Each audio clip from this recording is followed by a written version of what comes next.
Misotheism is the hatred of God, or hatred of the gods, from the Greek adjective misotheos, hating the gods, a compound of misos, hatred, and theos, God. In some varieties of polytheism, it was considered possible to inflict punishment on gods by ceasing to worship them.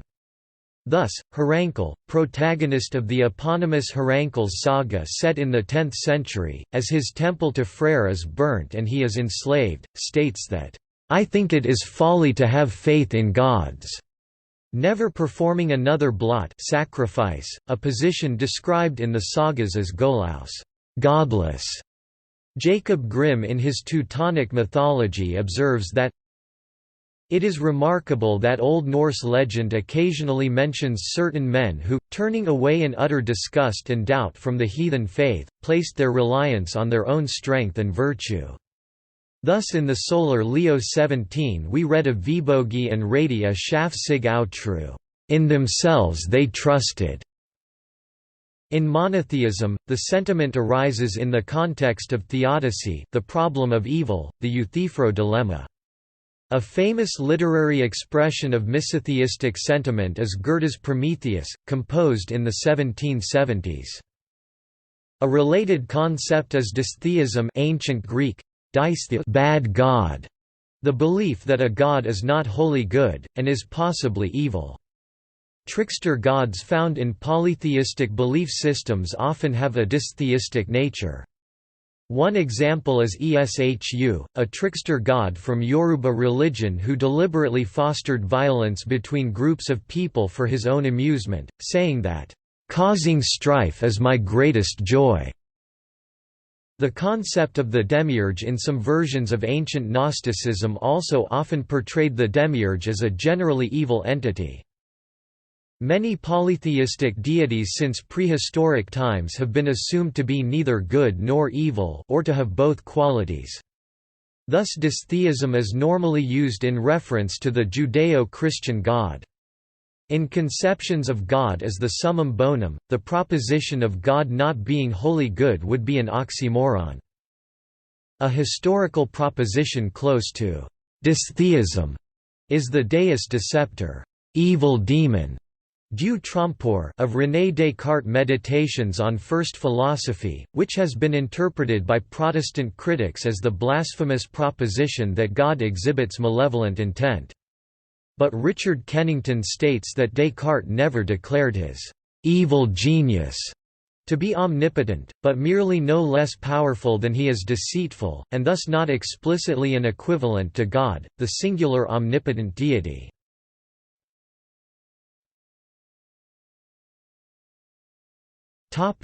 Terminology. Misotheism first appears in a dictionary in 1907. The Greek misotheos is found in Aeschylus, Agamemnon 1090. The English word appears as a nonce coinage, used by Thomas de Quincey in 1846. It is comparable to the original meaning of Greek atheos of rejecting the gods, rejected by the gods, God-forsaken. Strictly speaking, the term connotes an attitude towards the gods, one of hatred, rather than making a statement about their nature. Bernard Schweizer 2002 stated that the English vocabulary seems to lack a suitable word for outright hatred of God, even though history records a number of outspoken misotheists believing misotheism to be his original coinage. Applying the term to the work of Philip Pullman, his Dark Materials, Schweizer clarifies that he does not mean the term to carry the negative connotations of misanthropy. To me, the word connotes a heroic stance of humanistic affirmation and the courage to defy the powers that rule the universe. Dystheism is the belief that God exists but is not wholly good, or that he might even be evil. The opposite concept is eutheism, the belief that God exists and is wholly good. Eutheism and dystheism are straightforward Greek formations from eu and dys plus theism, paralleling atheism, dystheos in the sense of godless, ungodly, appearing e.g. in Aeschylus, Agamemnon 1590. The terms are nonce coinages, used by University of Texas at Austin philosophy professor Robert C. Coons in a 1998 lecture. According to Coons, "Eutheism is the thesis that God exists and is wholly good, while dystheism is the thesis that God exists but is not wholly good." However, many proponents of dystheistic ideas, including Elie Wiesel and David Blumenthal, do not offer those ideas in the spirit of hating God. Their work notes God's apparent evil or at least indifferent disinterest in the welfare of humanity, but does not express hatred towards him because of it. A notable usage of the concept that the gods are either indifferent or actively hostile towards humanity is in the Cthulhu mythos of H.P. Lovecraft. Maltheism is an ad hoc coining appearing on Usenet in 1985, referring to the belief in God's malevolence inspired by the thesis of Tim Moroney that, "Even if a God as described in the Bible does exist, he is not fit for worship due to his low moral standards." The same term has also seen use among designers and players of role-playing games to describe a world with a malevolent deity. Antitheism is direct opposition to theism.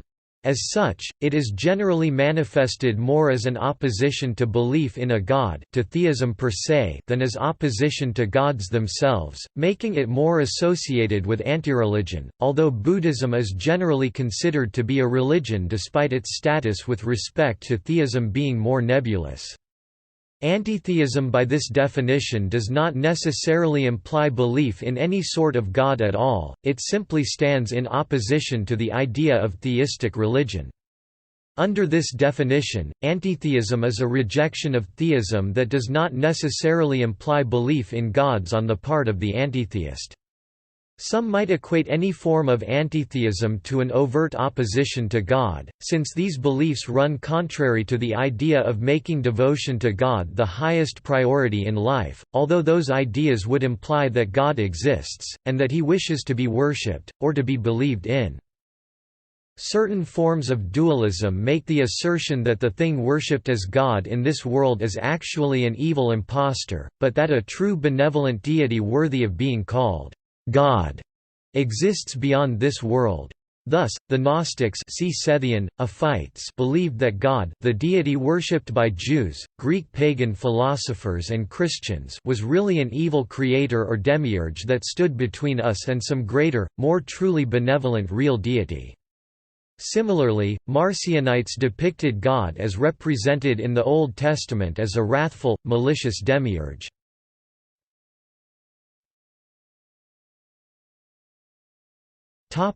Theodicy. Dystheistic speculation arises from consideration of the problem of evil—the question of why God, who is supposedly omnipotent, omniscient, and omnibenevolent, would allow evil to exist in the world. Coons notes that this is only a theological problem for a eutheist, since a dystheist would not find the existence of evil or God's authorship of it to be an obstacle to theistic belief. In fact, the dystheistic option would be a consistent non-contradictory response to the problem of evil. Thus Coons concludes that the problem of theodicy, explaining how God can be good despite the apparent contradiction presented in the problem of evil, does not pose a challenge to all possible forms of theism, i.e., that the problem of evil does not present a contradiction to someone who would believe that God exists but that he is not necessarily good.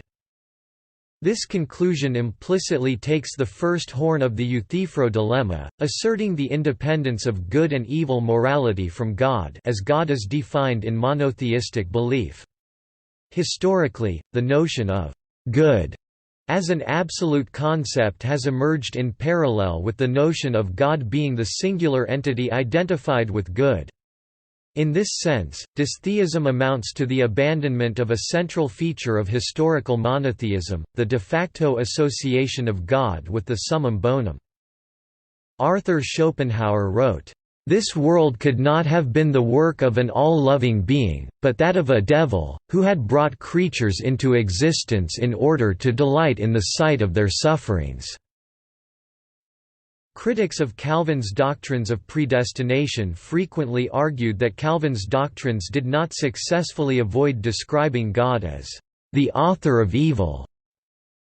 Much of post-Holocaust theology, especially in Judaic theological circles, is devoted to a rethinking of God's goodness. Examples include the work of David R. Blumenthal, author of Facing the Abusing God (1993), and John K. Roth, whose essay, A Theodicy of Protest, is included in Encountering Evil: Live Options in Theodicy (1982). Everything hinges on the proposition that God possesses—but fails to use well enough—the power to intervene decisively at any moment to make history's course less wasteful. Thus, in spite and because of his sovereignty, this God is everlastingly guilty, and the degrees run from gross negligence to mass murder.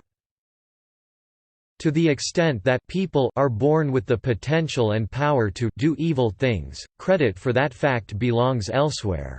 Elsewhere is God's address. Deus deceptor. The Deus deceptor, French Dieu trompeur, deceptive God, is a concept of Cartesianism. Voetius accused Descartes of blasphemy in 1643. Jacques Triglandius and Jacobus Revius, theologians at Leiden University, made similar accusations in 1647, accusing Descartes of holding God to be a deceiver, a position that they stated to be contrary to the glory of God. Descartes was threatened with having his views condemned by a synod, but this was prevented by the intercession of the Prince of Orange at the request of the French ambassador Servien. The accusations referenced a passage in the first meditation where Descartes stated that he supposed not an optimal God but rather an evil demon, sum potens and calidus, most highly powerful and cunning. The accusers identified Descartes' concept of a Deus deceptor with his concept of an evil demon, stating that only an omnipotent God is sum potens and that describing the evil demon as such thus demonstrated the identity. Descartes' response to the accusations was that in that passage he had been expressly distinguishing between the supremely good God, the source of truth, on the one hand, and the malicious demon on the other. He did not directly rebut the charge of implying that the evil demon was omnipotent, but asserted that simply describing something with some attribute that in reality belongs only to God, does not mean that that something is being held to actually be a supreme God. The evil demon is omnipotent, Christian doctrine notwithstanding, and is seen as a key requirement for Descartes' argument by Cartesian scholars such as Alguier, Beck, Émile Breyer, Chevalier, Frankfurt, Étienne Gilson, Anthony Kenny, Laporte, Kemp Smith, and Wilson. The progression through the first meditation, leading to the introduction of the concept of the evil genius at the end, is to introduce various categories into the set of dubitables, such as mathematics, i.e. Descartes' addition of 2 and 3 and counting the sides of a square. Although the hypothetical evil genius is never stated to be one and the same as the hypothetical Deus deceptor, God the deceiver, the inference by the reader that they are is a natural one, and the requirement that the deceiver is capable of introducing deception even into mathematics is seen by commentators as a necessary part of Descartes' argument.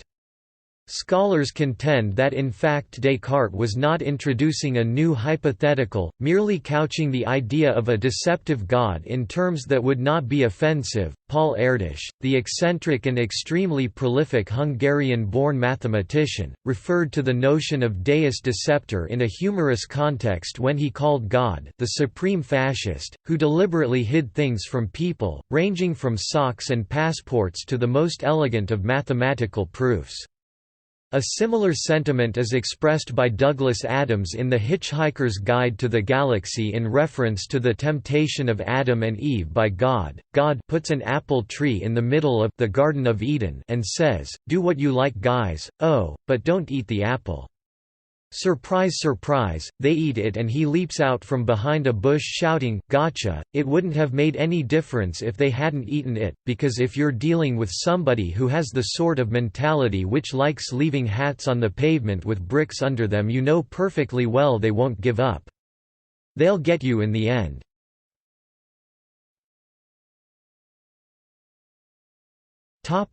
Scripture. There are various examples of arguable dystheism in the Bible, sometimes cited as arguments for atheism, e.g. Bertrand Russell 1957, most of them from the Pentateuch.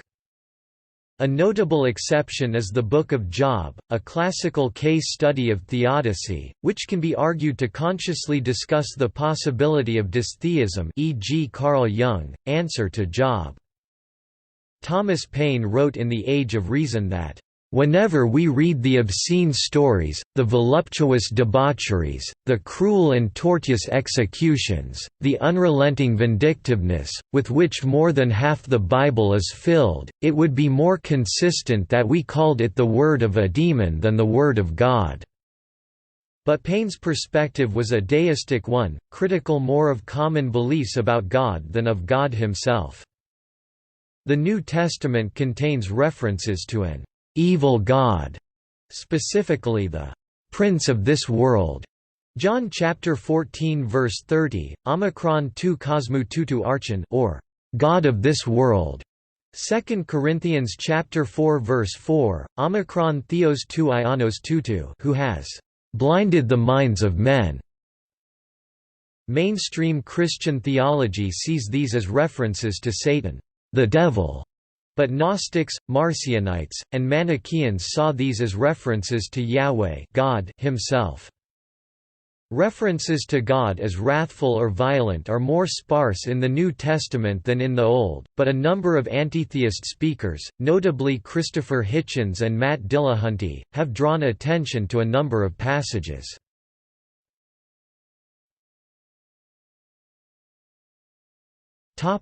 Misatheism in art and literature.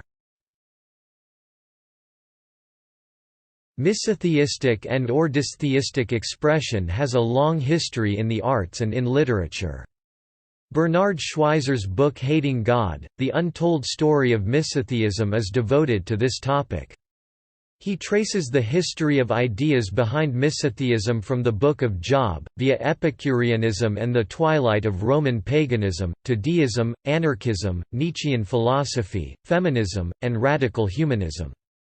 The main literary figures in his study are Percy Bysshe Shelley, Algernon Swinburne, Zora Neale Hurston, Rebecca West, Elie Wiesel, Peter Schaeffer, and Philip Pullman.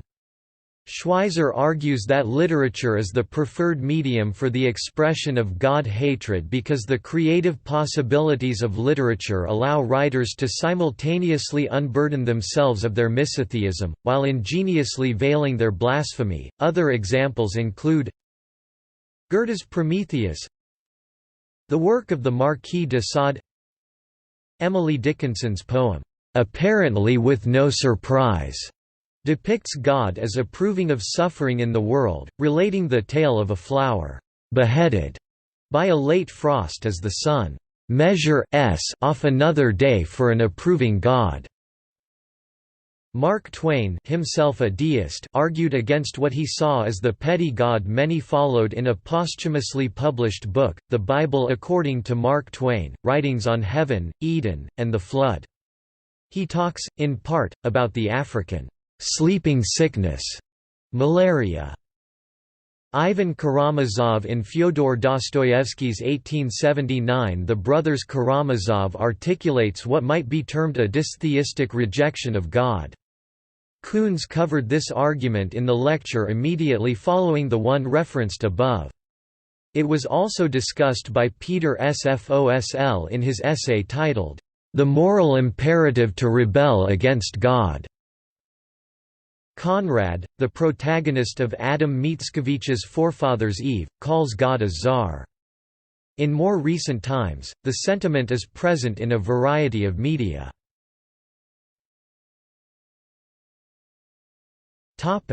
Poetry and drama. The characters in several of Tennessee Williams' plays express dystheistic attitudes, including the Rev. T. Lawrence Shannon in The Night of the Iguana. Robert Frost's poem, "'Design' questions how God could have created death if he were benevolent.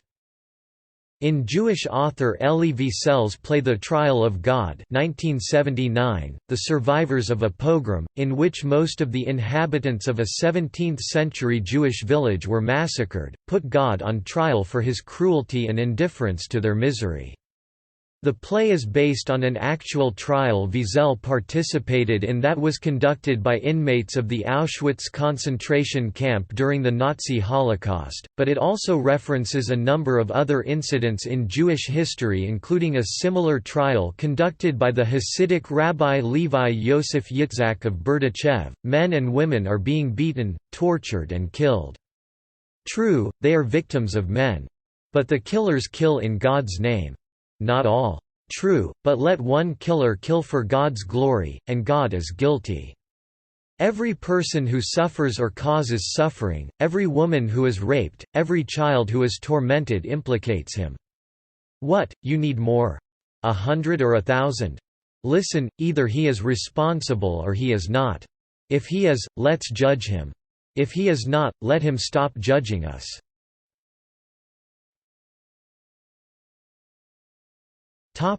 Modern literature.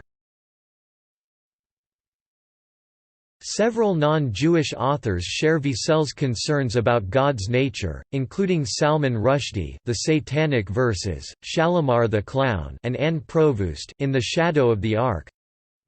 Why would you trust a God that doesn't give us the right book? Throughout history, he's given the Jewish people a book, he's given the Christians a book, and he's given the Muslims books, and there are big similarities between these books, but there are also contradictions. He needs to come back and create clarity and not let us fight over who's right. He should make it clear. So, my personal answer to your question, should we trust a God who can't get things right? I wouldn't. The writing of Sir Kingsley Amis contains some misotheistic themes, e.g. in The Green Man, God's appearance as the young man, and in The Anti-Death League, the anonymous poem received by the chaplain. Speculative fiction. A number of speculative fiction works present a dystheistic perspective, at least as far back as the works of H. P. Lovecraft and Olaf Stapledon's influential philosophical short novel Star Maker. By the 1970s, Harlan Ellison even described dystheism as a bit of a science fiction cliché. Ellison himself has dealt with the theme in his The Deathbird, the title story of Deathbird Stories, a collection based on the theme of, for the most part, malevolent modern-day gods. Lester Del Rey's Evensong, the first story in Harlan Ellison's much-acclaimed Dangerous Visions anthology, tells the story of a fugitive god hunted down across the universe by a vengeful humanity which seeks to put him in his place. Faith of Our Fathers by Philip K. Dick, also from the same anthology, features a horrifying vision of a being, possibly God, who is all-devouring and amoral. Philip Pullman's previously mentioned trilogy, His Dark Materials, presented the theme of a negligent or evil God to a wider audience, as depicted in the 2007 film The Golden Compass based on the first book of this trilogy. The original series of Star Trek featured episodes with dystheistic themes, amongst them The Squire of Gothos, Who Mourns for Adonis, For the World is Hollow and I Have Touched the Sky, and The Return of the Archons. In Encounter at Fairpoint, the pilot episode of Star Trek, The Next Generation, Captain Jean-Luc Picard informs Q, a trickster with god-like powers similar to the antagonist in the aforementioned Squire of Gothos episode, that 24th-century humans no longer had any need to depend upon or worship god figures. This is an amplification of the tempered anti-theistic sentiment from Who Mourns for Adonis?, in which Captain James T. Kirk tells Apollo that mankind has no need for gods, we find the one quite adequate. In Star Trek, Deep Space Nine it is revealed that the Klingon creation myth involves the first Klingons killing the gods that created them because they were more trouble than they were worth. In the film Pitch Black, anti-hero protagonist Richard B. Riddick stated his own belief, think someone could spend half their life in a slam with a horse bit in their mouth and not believe. Think he could start out in some liquor store trash bin with an umbilical cord wrapped around his neck and not believe. Got it all wrong, holy man. I absolutely believe in God, and I absolutely hate the fucker. Robert A. Heinlein's book Job, A Comedy of Justice, which is mostly about religious institutions, ends with an appearance by Yahweh which is far from complimentary. The Aether, a fictional organization from the D&D's Planescape campaign setting, denies the divinity of the setting's deities. They do, however, tend to worship the Great Unknown in their place. In the 2013 film Prisoners, Holly Jones and her husband Isaac lost their faith in God after their son died of an unspecified disease. Since then, they have been kidnapping and murdering children in order to make other parents lose faith in God and turning them into revenge-driven hollow shells of their former selves, i.e. spreading their misotheism to other people. As Holly Jones states to Keller Dover near the end of the film, making children disappear is the war we wage with God. Makes people lose their faith, turns them into demons like you.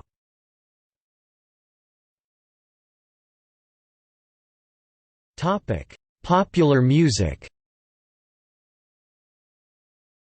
Misotheism is a 2008 album by Belgian black metal band Gorath. Dystheistic sentiment has also made its way into popular music, evincing itself in controversial songs like "Dear God" by the band XTC, later covered by Sarah McLachlan, and "Blasphemous Rumors" by Depeche Mode, which tells the story of a teenage girl who attempted suicide, survived, and turned her life over to God, only to be hit by a car, wind up on life support, and eventually die. A good deal of Gary Numan's work, specifically the album Exile, is laden with misotheistic themes. The output of Oscar-winning songwriter-composer Randy Newman also includes several songs expressing dystheistic sentiment, including the ironic, "He gives us all his love," and the more overtly maltheistic, "God's Song, That's Why I Love Mankind," both from his acclaimed 1972 album Sail Away. In the latter song, Newman bemoans the futility of dealing with God, whose attitude towards humanity he sees as one of contempt and cruelty. The song, "God Made" by Andrew Jackson Jihad proposes dystheism and has an implied hatred for God. More specifically, their song, "Be Afraid of Jesus," is about a vengeful Christ, although this could be a critique of fundamentalist hate speech. "God Am" by Alice in Chains from their self-titled release has many misotheistic themes about the perceived apathy of God towards the evil in this world. American death metal bands Deicide and Morbid Angel base much of their lyrics around misotheism in name and in concept. Many bands in the black metal genre, such as Mayhem, Emperor, Gorgoroth and Darkthrone, express extreme misotheism in their lyrics and actions, which involved burning down churches during the early 1990s.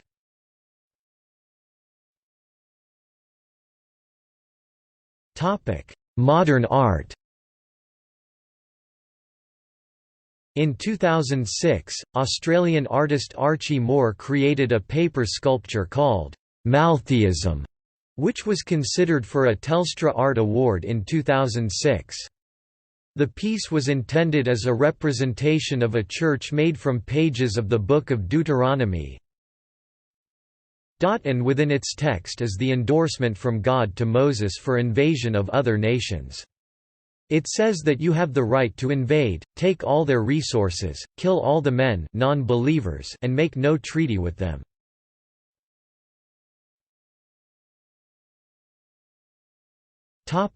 See also: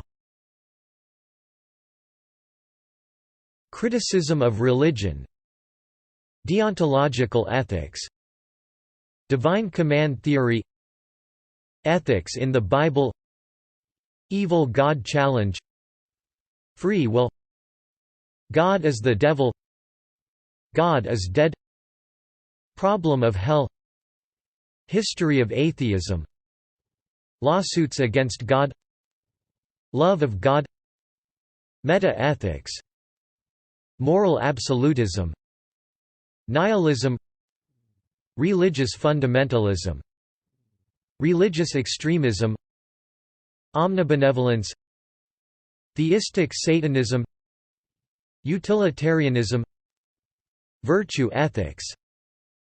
Notes